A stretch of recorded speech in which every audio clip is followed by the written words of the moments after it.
Hey, excuse me. What's your favorite song? Oh, well, there's this song I've been listening to a lot recently. It's called There's a New Sound, The Sound of Worms by Tony Burello. There's a new sound, the newest sound around, the strangest sound that you have ever heard.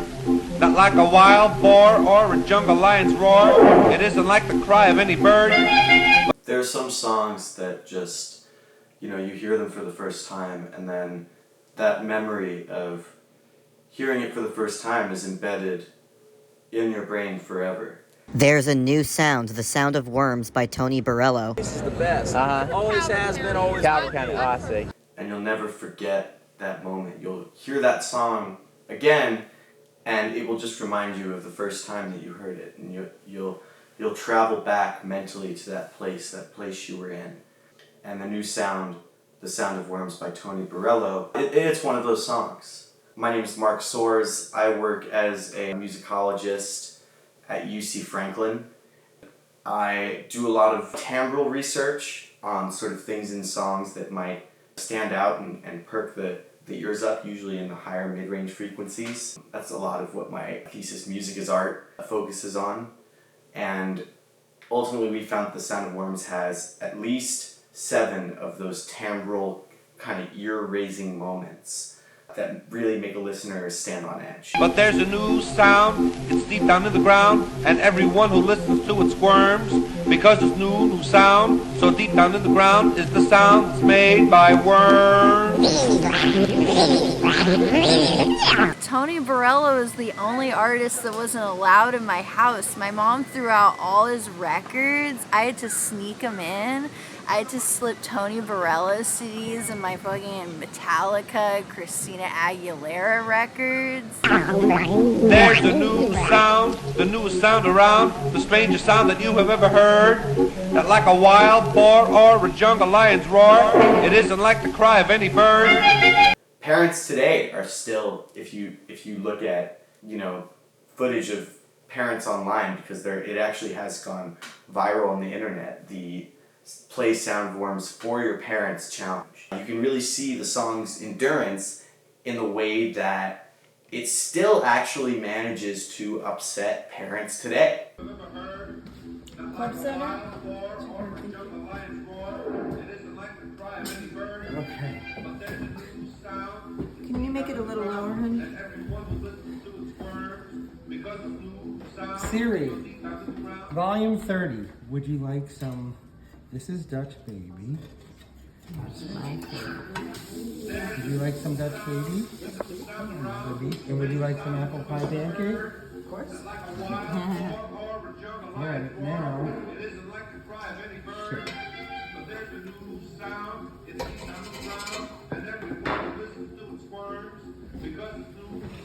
I'm having this here.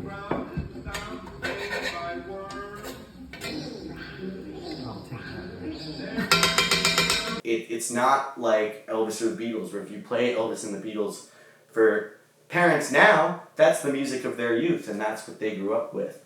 With The Sound of Worms, you play it for your parents, and whether they remember it or not, they will not be excited to hear that. Great song, man. Are you being facetious, or you like it? Can you make it lower, honey? I'm sorry. It's too early for me. Siri, put the volume at 25. He's kind of the first noise musician, if you really think about it. Shit's so tactile and repetitive and meditative. But there's a new sound, it's deep down in the ground, and everyone who listens to it squirms, because it's new sound, so deep down in the ground is the sound that's made by worms. He saved my life when I was in high school. There's no me without Tony Burello. There's a new sound, the newest sound around, the strangest sound that you have ever heard. I think if we're going to talk a timeline of rock and roll, we'll start in 1963 with the Beatles, and then we'll go backwards. So if we go backwards from the Beatles, then what do you get? You get Elvis. And go back from Elvis, you get Little Richard and Muddy Waters and the Blues. And then you go all the way back to 1953. you'll find nothing else there but the new sound, the sound of worms. Not like a wild boar or a jungle lion's roar. It isn't like the cry of any bird. Hey guys, Hank Bromley here. I know it's been a little while since I've recorded my last video. As some of you may know, I had a series of surgeries on my toe that made it very difficult for me to participate in society, let alone the world of music reviewership. But now I'm finally back to reviewing songs. Just as a reminder, I don't review albums, I only review songs. Anyway, today I'd like to talk about a really cool song that I discovered on the internet recently, which is There's a New Sound by the legendary Tony Burello. There's a new sound, the sound of worms by Tony Burello. This is #1 in heavy metal, man. But there's a new sound. It's deep down in the ground, and everyone who listens to it squirms. I gotta show you something. I got this tattoo when I was 16 years old, some warehouse, because I needed him. I needed Tony. He was my only friend when I was all alone. There's a new sound, and it's Tony, baby. Now, this song is really special. It's something I like to call a diamond in the rough. That's because this isn't the kind of song you're going to hear playing in the airport or in a shopping mall. Unless, of course, you're in a shopping mall that is underground, because actually this is a song about worms. There's a new sound, the newest sound around, the newest sound that you've ever heard. Not like a wild boar or a jungle lion's roar. It isn't like the cry of any bird, because this new sound, it's deep down in the ground, and everyone who listens to it squirms. Because this new sound so deep down in the ground is the sound that's made by worms. Just sit with that for a second. And just let that sit with you and sit with that. Because I was stunned when I first heard these words coming out of my speaker. And it's provocative in that way. To make someone think, well, what if there was this music that was just worms? Tony Burello. Sings great. Group's great. Worms, as I've come to understand, have a lot to do with this stuff that only happens underground. And what Tony Burello has geniusly done is given us a proverbial ear to the ground so we can access the world of these worms and their business. So the thing about the new sound is that it was the new sound. It was way ahead of its time. The way that it processed the vocals, the way that it just distilled pop music at the time down to its barest essentials. It's like as little music as a song can be while still being a song, and it's pretty avant-garde. Who are you here to see tonight? There's a new sound, the sound of worms by Tony Burello. Thing is, I think that being ahead of its time, it had an influence on other forward-thinking artists, like the Beach Boys is one that I think that you could do a direct path to. Brian Wilson, during the Smile Sessions, was recording a song called Do You Like Worms? And nobody knows why the title is Do You Like Worms, but I'm fairly certain that he likes worms because of old Tony, because he heard the new sound, and it was one of the greatest sounds he ever heard. And you could chart the similarities between the two songs, from the tack piano that sounds like an organ, the 2-chord vamp in Do You Like Worms by the Beach Boys, just like the Calliope's repetitive 2-chord vamp and the new sound.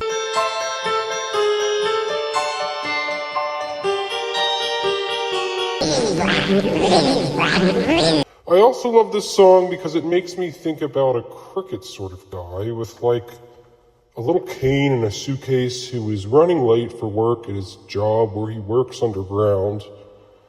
This is the kind of little character you'd imagine might be friends with a worm.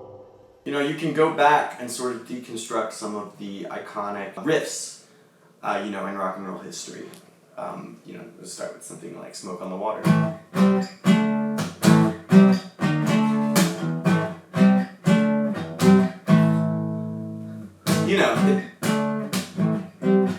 It's a great riff, so they play it a bunch of times.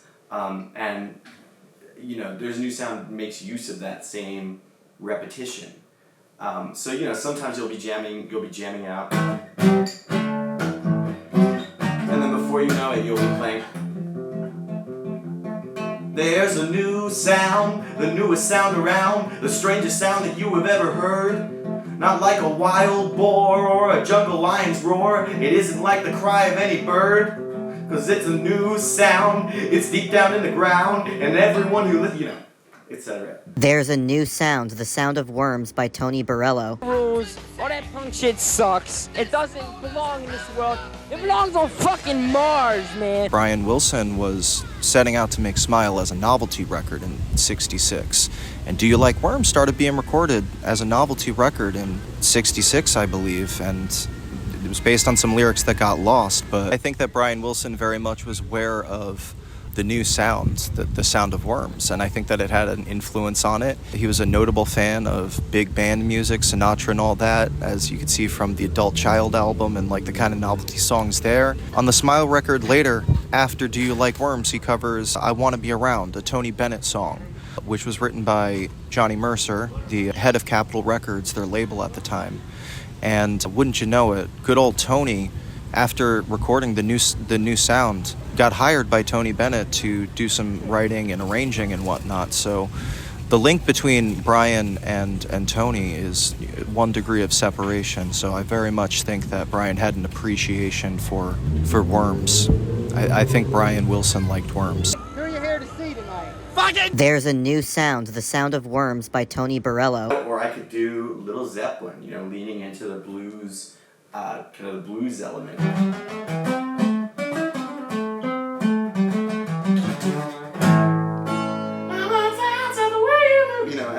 But all of a sudden, it's like you almost kind of get, there's a new sound, it's deep down in the ground, it isn't like the and it's all sorts of things that you can do this with, Stairway to Heaven. There's a new sound, and it sounds natural. And when you think about it, it's not only rock and roll, it's almost punk in how defiant it is. So, what do you get out of... There's a new sound, the sound of Worms by Tony Burello. It's the ultimate, man. You could take a look at the lineage. You have, like in the 90s, you had Green Day. It was sort of a commercial representation of punk. Then you go back, and what do you have before Green Day? It's like hardcore, like Black Flag. And then you go and you have the Sex Pistols, and you have the Ramones, and you have Patti Smith, and you have the Stooges, and MC5, and Inspect a little bit. And what do you have before that? Well, if there's a new sound, it's the sound of Worms by Tony Burello. So deep down in the ground is the sound that's made by worms. People talk about seeing the Beatles on Sullivan in '63 and how it opened up this new world. And this was similar, except in this case, it wasn't so much a matter of it being a new world as this is a new sound. Play There's a New Sound by Tony Burello. Okay, right here. I don't know how to cast my phone next to the, That's okay. Alexa, play Tony Burello, There's a New Sound. That's a song?